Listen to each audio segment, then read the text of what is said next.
Salut. Ça fait longtemps qu'on s'est pas vu, hein. Ouais, ça fait un petit moment, ouais. Bon, il y a eu quelques changements dans ma vie, notamment un que je pense que vous pouvez voir tout seul. Mais surtout, l'objet de la vidéo, et je pense que ça sera écrit dans le titre, donc il y a très peu de surprises, mais... Elle est sortie! Enfin! Enfin, elle est là! Elle est en palpable, elle est en dur, quand tu tapes dessus, ça sonne plein! Voilà, Radium Girl, chez Glénat, sort le 26 août. Alléluia. Cette vidéo, ça va être clairement de l'autopromo, hein.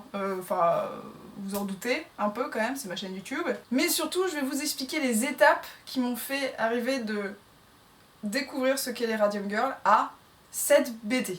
Voilà. Je vais essayer de vous faire une vidéo assez précise et assez complète. Ça veut dire que ça va être une vidéo fleuve. Je pense vraiment qu'elle va durer une plombe. Le but est de vous raconter toute la genèse, de vous tirer le fil pour arriver à cette BD. Par où commencer? Parce que c'est dense. Déjà, il faut savoir que cette BD, je l'ai entamée en 2017. Elle vient de sortir en 2020. Il s'est quand même passé 3 ans. Alors n'allez pas croire que j'ai travaillé dessus non-stop pendant 3 ans, c'est pas vrai. Et puis il y a eu plein de choses qui ont repoussé la sortie, etc. Je vous expliquerai plus tard dans la vidéo. Et puis aussi j'ai travaillé sur d'autres choses en même temps, etc. Mais voilà, imaginez déjà la temporalité. Je découvre les Radium Girl et je me dis qu'il y a moyen d'en faire une histoire en 2017 et ça sort en 2020. Voilà. Avant de commencer, je pense qu'il va falloir que je vous fasse un petit résumé de l'histoire pour savoir de qui ça parle. Voilà, de quoi que ça parle Radium Girl. Alors le plus simple, c'est que je vais vous lire la 4e de couverture, voilà, qui est écrite juste ici. Je ne la connais pas par cœur, même si c'est moi qui l'ai écrit.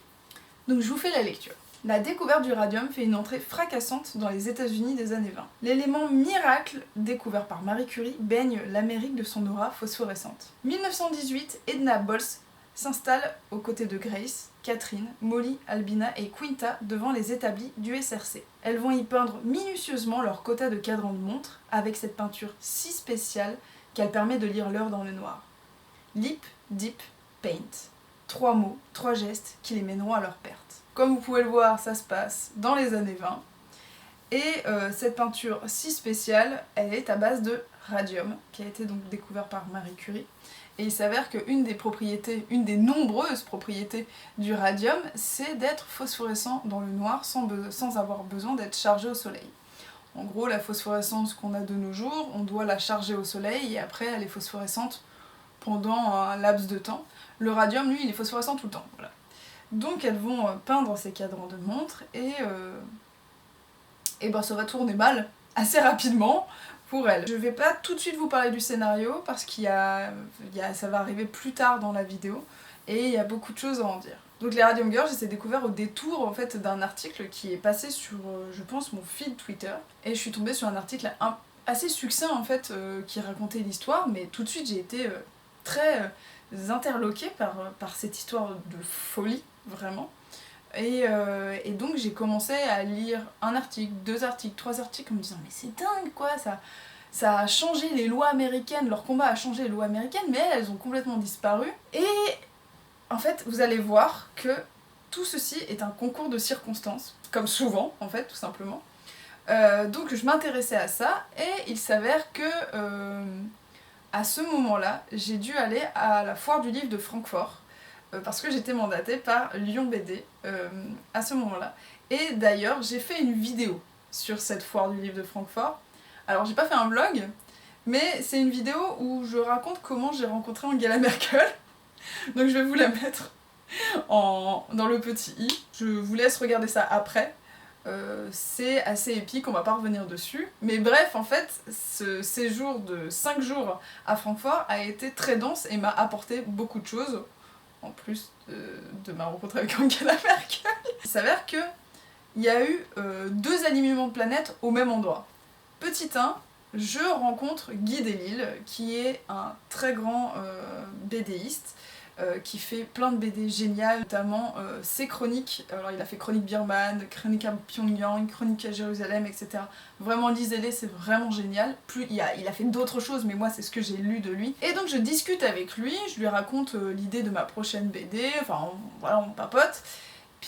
Puis on passe à autre chose et je lui raconte l'histoire des Radium Girls. Et manifestement, j'ai été assez, comment dire, intense, emportée sur ce sujet, qui finit par me lâcher, hein, mais c'est très bien la BD que tu m'as dit juste avant, mais tu voudrais pas en faire une BD de ça, honnêtement?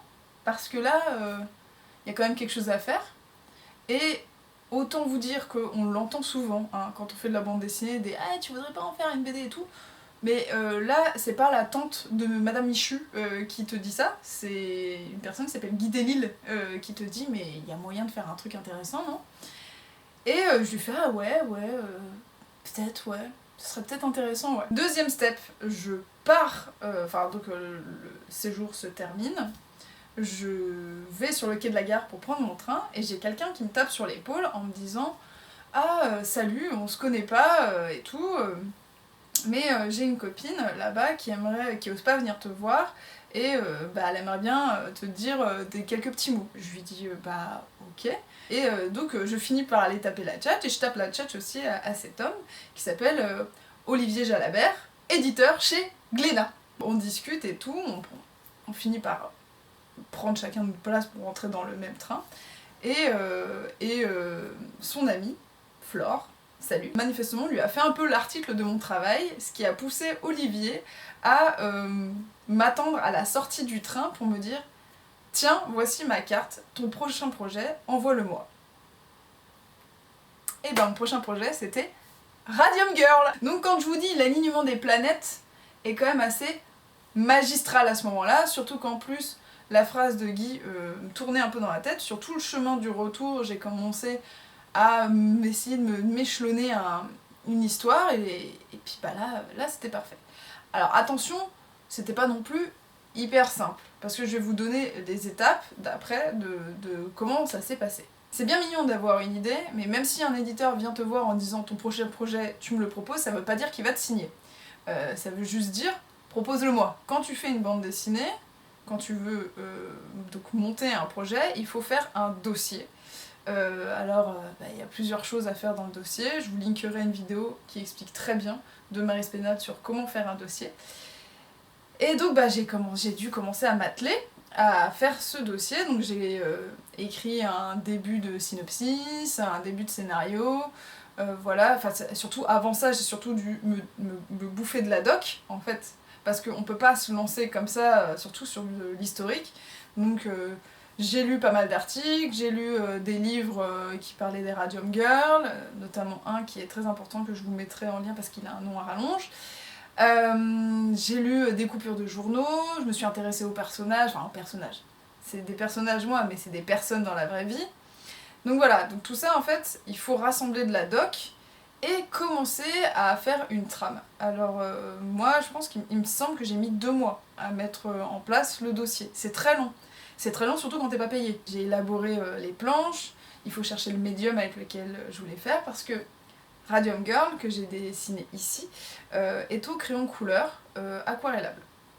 C'est une technique que j'ai beaucoup poussée, que j'ai beaucoup utilisée, et je me suis dit que là il y avait moyen d'en faire quelque chose, et donc je voulais partir sur des planches au traditionnel. J'ai monté mon dossier et je l'ai envoyé à Glénat. Alors je n'ai pas envoyé qu'à Glénat. Il ne faut jamais courir qu'une seule maison d'édition, il faut maximiser ses chances. Donc je l'ai envoyé à Glénat, mais j'ai aussi envoyé à pas mal d'autres maisons d'édition où j'ai eu des retours négatifs, parfois pas de retour, et aussi d'autres retours positifs. Je vous passe toutes les pérégrinations entre les contrats, parce qu'il y avait une autre maison d'édition qui était intéressée aussi pour publier Radium Girl, mais au final c'est Glénat qui m'a donné les meilleures conditions pour pouvoir faire cette bande dessinée. Et puis voilà, peut-être que je referai une autre vidéo pour expliquer ce genre de choses, voilà. Et c'est pas parce que l'histoire leur plaît que banco, on y va, tu signes et tu fais. Il s'avère que l'histoire les intéressait, mon traité les intéressait, etc. Mais ma manière de raconter, en fait, le premier jet de l'histoire que j'avais fait, les intéressait un peu moins. Donc il fallait discuter en fait de comment amener l'histoire. Et c'est là en fait où je me suis mise aussi à travailler avec une autre personne, en plus de mon éditeur, qui s'appelle Olivier donc. J'ai travaillé avec le directeur de la collection, parce que cette BD sort au sein d'une collection qui s'appelle Karma. Et donc ce directeur de collection n'est autre que Aurélien Ducoudray, qui est un scénariste, très bon scénariste, qui donc avait ce rôle-là un peu de... Je sais pas comment on pourrait appeler ça, un peu de directeur artistique, de gardien de la ligne édito de la collection.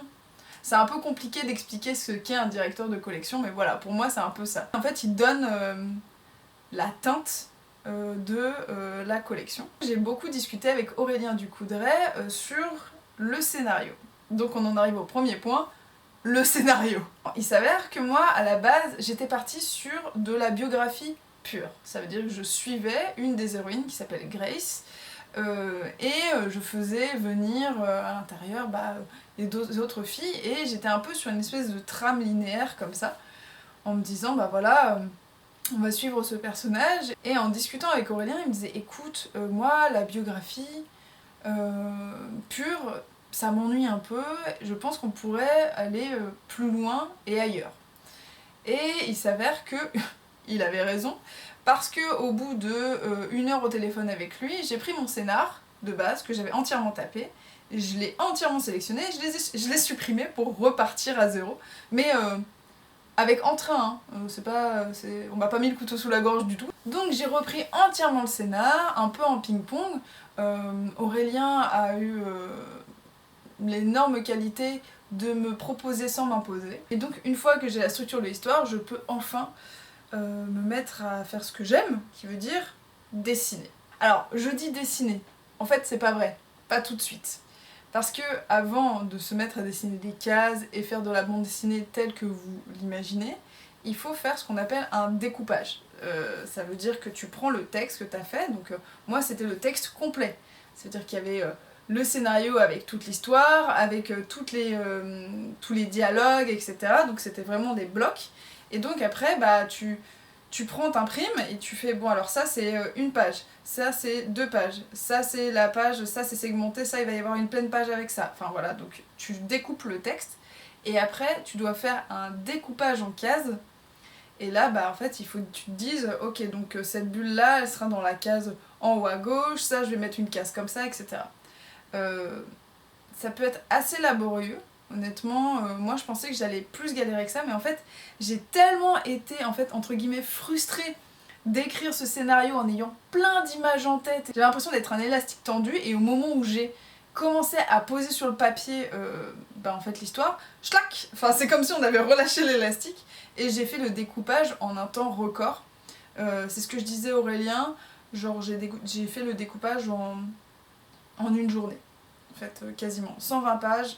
Clac, quasiment en 1 journée, où je faisais clac, clac, clac, clac. Enfin, j'ai bossé non-stop du matin jusqu'au soir pour le sortir, et ça a été hyper fluide. Alors, je dis pas qu'il y a certaines planches qui ont certainement dû bouger, mais dans la globalité, le découpage que j'ai fait cette journée-là a été le même jusqu'à la fin. Vous pouvez voir que mon découpage en cases, il est microscopique, parce que plus c'est petit, moins ça fait peur. C'est ça que je me dis. Donc j'ai fait...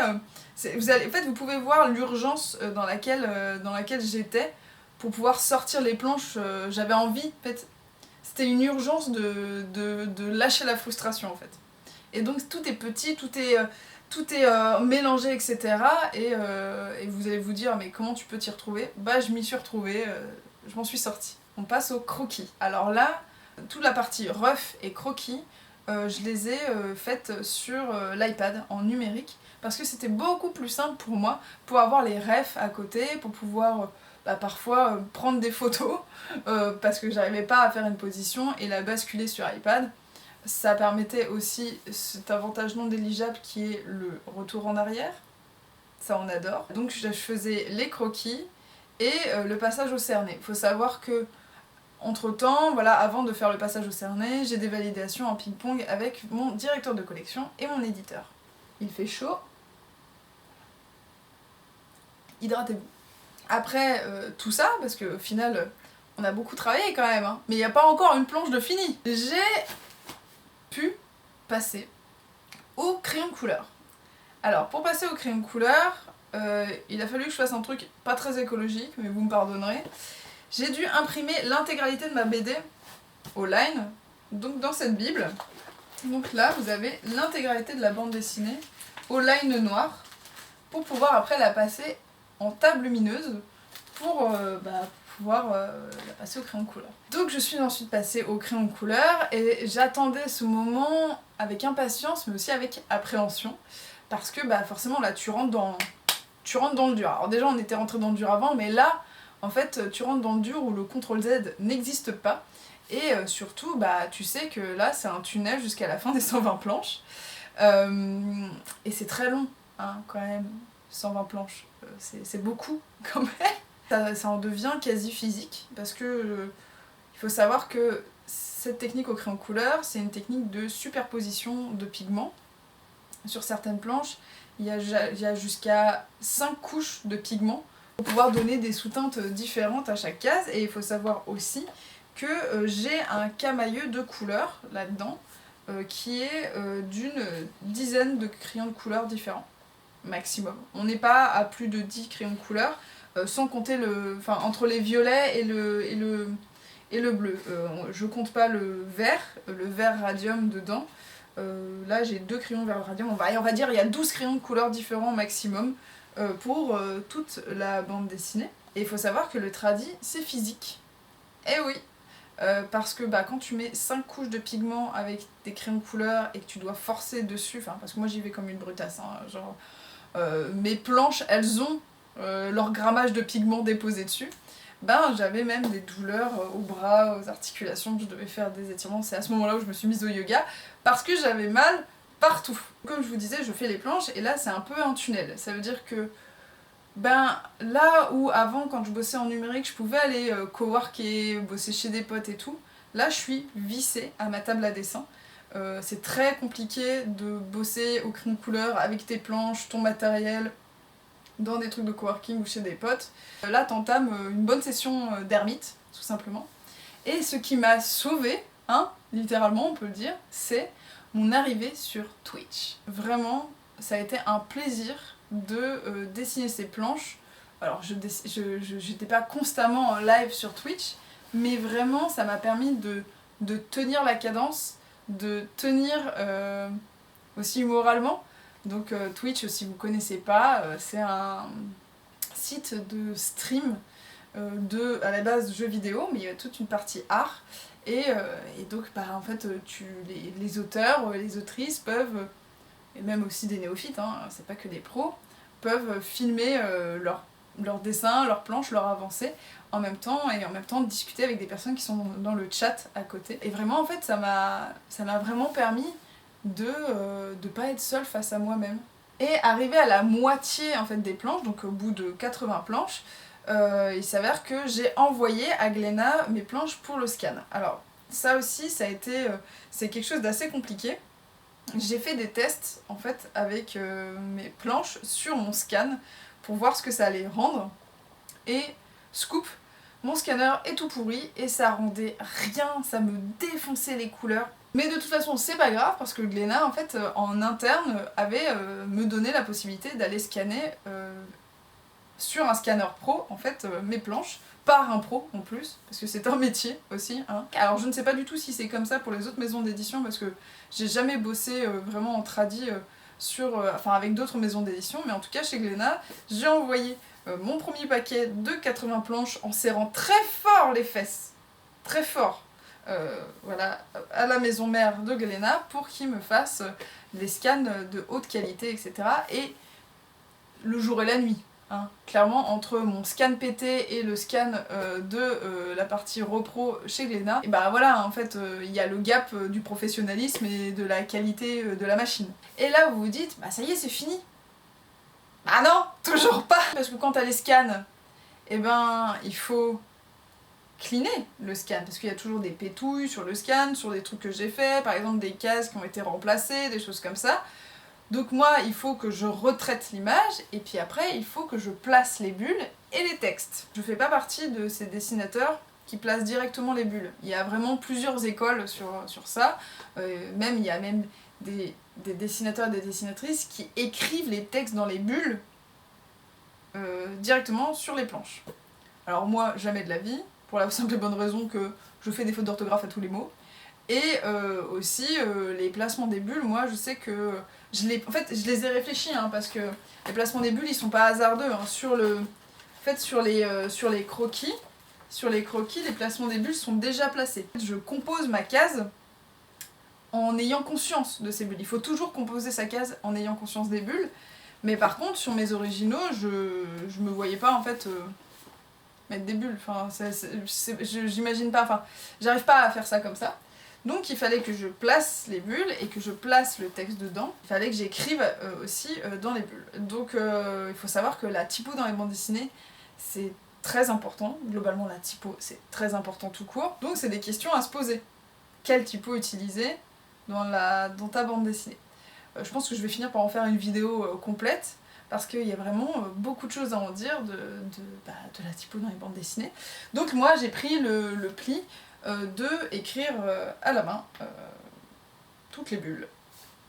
Voilà, merci Cyrielle, c'était une très grande idée. Une fois que j'ai fini mes planches, que j'ai mis mes bulles et que j'ai mis mes textes, ça passe sous le radar, sous le scan d'un correcteur pro qui va te dire toutes les fautes que tu fais, et là tu te rends compte que vraiment tu fais des fautes à chaque mot. J'ai même réussi, ça quand même c'est la honte, hein, à faire parfois des fautes dans le prénom de mes héroïnes. Magnifique ce moment-là, quand tu vois qu'il fait « Mais pourquoi il y a un petit post-it sur le nom de mon héros ?» Ah, j'ai fait une faute. Ah, le malaise. Et donc, enfin, tu peux dire que l'intérieur de ton livre est fini, on va dire. Sauf que l'intérieur du livre c'est cool, mais c'est encore plus cool quand il y a une couverture. En fait, il s'avère que la couverture en bande dessinée, très souvent on nous la demande très rapidement. Ça veut dire que t'as fait, je sais pas, t'as fait 10 planches de ta bande dessinée et on est en mode genre ah la couverture. Et en fait, pour moi, c'est comme quand on faisait de la philo, souvent on nous disait écrivez votre introduction à partir du moment où vous avez écrit l'intégralité de votre développement.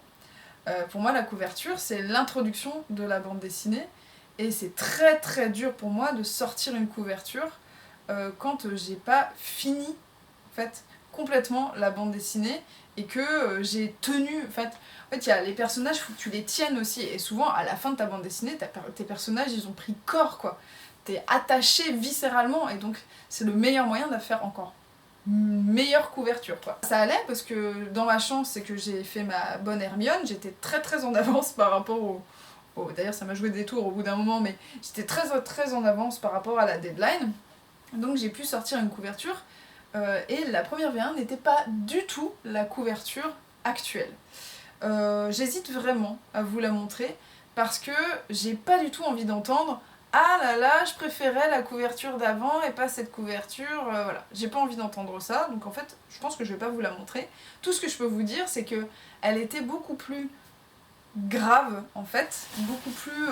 on sentait plus la lourdeur de cette histoire. Elle disait complètement autre chose que la couverture actuelle. Et en fait, elle a été proposée aux commerciaux de Glénat. Et mon éditeur au téléphone m'a dit que ça avait créé... un peu une fission chez les commerciaux parce que il la trouvait belle, hein, c'était pas, en fait c'est pas le problème d'une couverture, qu'elle soit belle c'est important mais il faut faire attention à ce que ça dit aussi, et il me disait elle est très belle mais on a peur que les gens pensent que c'est plus une histoire de fantôme qu'une histoire historique en fait, et ce qui était très vrai. Honnêtement j'ai pas cherché à débattre là-dessus, ils avaient raison, donc retour case départ. La couverture que tu t'es fait chier à faire, elle part dans les limbes, mais c'est pas grave en fait. La couverture c'est tellement important, c'est comme le packaging d'un produit.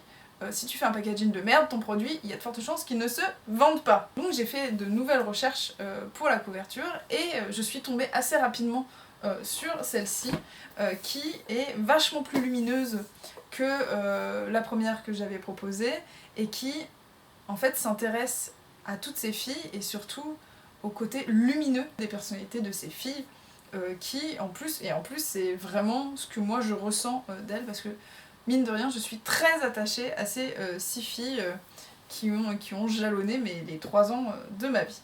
Donc elle a été validée direct, celle-ci. Moi donc je livre tout ça et on m'annonce que ma bande dessinée va être sortie en avril 2020. Donc déjà là je suis genre c'est loin, machin.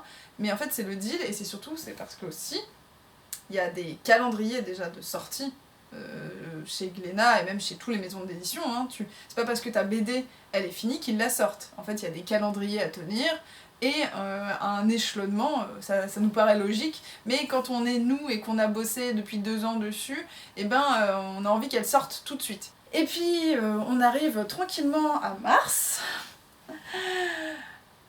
2020. Et qu'est-ce qui s'est passé en mars 2020? Confinement annoncé, hop, rideau. C'était évident que Glénat n'allait pas sortir une bande dessinée en plein confinement, que ça allait être très compliqué. Et donc en discutant avec mon éditeur, il me dit écoute, on n'a pas le choix, il faut repousser Radium Girl, comme on repousse quasiment toutes les sorties. Donc ça sera 26 août 2020, en priant qu'on soit pas reconfiné. Et donc voilà, et ça me semblait bien évidemment logique. Je me voyais absolument pas sortir une BD, enfin déjà c'était l'échec annoncé, enfin sortir une BD pendant le confinement, ça aurait été aussi extrêmement déloyal par rapport aux libraires. N'oubliez pas, autant que possible, allez acheter vos livres en librairie, s'il vous plaît. Ils font un taf de dingue. Faut savoir que les libraires, ça fait partie des meilleurs potes des auteurs, hein, donc vraiment allez les chercher en librairie. Et enfin, vous allez vous dire ouais mais tu m'as pas parlé, tu nous as pas forcément parlé par exemple, est-ce que tu as eu des coups de mou et des choses comme ça? Clairement oui. Donc je vous disais que Twitch m'a permis de garder le cap. Ça m'a permis je pense de limiter les coups de mou que j'aurais pu avoir. C'est qu'il y a l'euphorie des premières pages et après c'est une course de fond. Et t'as intérêt à trouver rapidement le second souffle, parce que sinon ça peut être la traversée du désert quoi. Y a des moments, ouais, tu te dis est-ce que je fais pas de la merde, est-ce que cette histoire vaut vraiment le coup? Alors en vrai ça, j'avoue que j'ai pas trop douté là-dessus. Ce qui m'a sauvé c'est l'attachement à mes personnages. Quand j'ai dessiné la dernière page de Radium Girl, j'avais presque envie de pleurer parce que je leur disais au revoir en fait. Je leur disais au revoir et que ça allait être fini et tout. Donc au final, ce qui est bien, c'est qu'avec les dédicaces, je vais les revoir un peu. Mais c'était vraiment... en fait, je comprends. Et encore, moi, c'est un one-shot et c'est sur des personnages qui ont vraiment existé et tout. Mais je comprends, en fait, les auteurs et les autrices qui ont un attachement viscéral à leurs personnages et qui arrivent pas à les quitter ou qui ont un mal de chien à les quitter. J'avoue que j'ai eu un très gros coup de mou quand j'ai appris que ma BD allait être décalée. Mais ça, c'est un peu... égotique parce que c'est un peu là c'est rapport à l'ego etc, où je me suis dit ça fait 3 ans que je suis dessus, j'ai commencé j'avais 27 ans, elle va sortir j'en aurai 30, enfin c'est voilà, alors que bon meuf c'est une pandémie mondiale, qu'est-ce que tu veux? Qu'est-ce que tu nous fais chier à chialer pour ça? Chaque matin j'étais contente d'aller derrière ma table à dessin parce que j'étais contente de retrouver cet univers, ces meufs, etc. Si ça vous intéresse, peut-être que je ferai d'autres vidéos sur comment j'ai construit les personnages de Radium Girl, comment j'ai construit la narration différente, etc. Dites-moi si ça vous intéresse en commentaire. Et pour finir, enfin, je pense que cette vidéo va faire 40 minutes, mazette. Cette BD donc sort le 26 août, donc je pense que je vais certainement poster cette vidéo la veille de sa sortie. Je vais avoir des séries de dédicaces un peu partout en France, donc je pense que j'aurais déjà fait un petit récap de dédicaces, donc vous le retrouverez en barre d'infos. Et si vous êtes sur Paris et que vous avez la curiosité de voir à quoi ressemblent mes planches originales, et bien elles sont exposées à la galerie Acheter de l'Art jusqu'au 8 septembre. Vous pouvez aussi, si vous avez le budget, vous pouvez aussi en acheter. Et puis voilà, qu'est-ce que j'ai à dire de plus? J'espère que cette histoire vous plaira. Vraiment. J'espère qu'elle vous plaira autant que moi j'ai pris du plaisir à la dessiner. J'espère que ces filles vous toucheront autant qu'elles m'ont touchée. Et puis sur ce, on se dit à bientôt. Salut!